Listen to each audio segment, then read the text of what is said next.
Tour de vis contre les fabricants de tabac. Les eurodéputés de la commission santé veulent rendre les paquets de cigarettes encore moins attractifs. Les arômes à la fraise ou au café seraient interdits. En attendant un vote crucial en plénière à la rentrée, le point de vue de deux députés, celui de Linda McAvan, la rapporteure des socialistes et démocrates, et de Michel Rivasi, des Verts.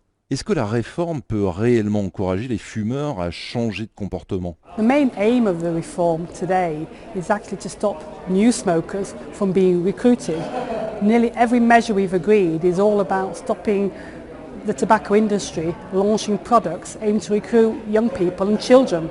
Things like lipstick packages, flavoured chocolate cigarettes, strawberry cigarettes, menthol cigarettes that make it easier to smoke. Ça va dans la bonne direction. Mais maintenant, il faut aller encore plus loin, mais ça sera un ensemble de mesures.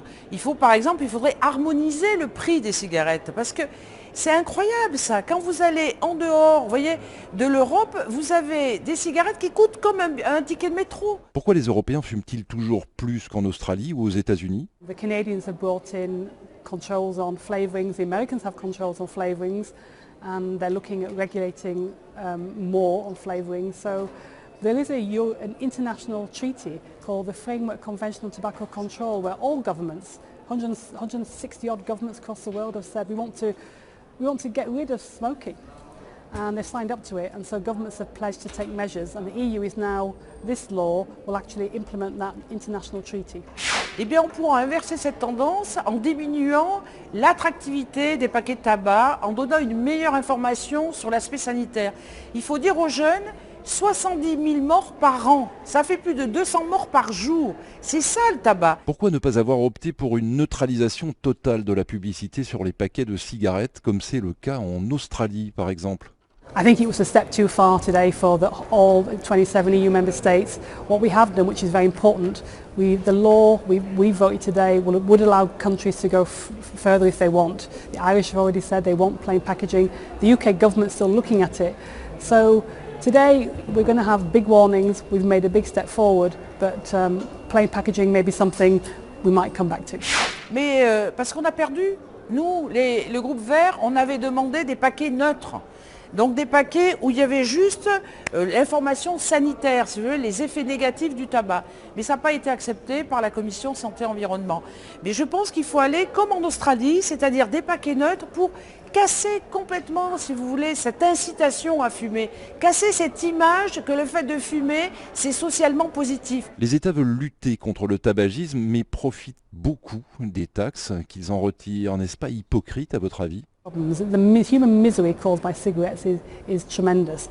I think if we'd 150 years ago had laws, European Parliament, I don't think we would have allowed cigarettes on the market, but they're there now, and our job now is to try and reduce the numbers of smokers and to get people to quit and particularly not to start.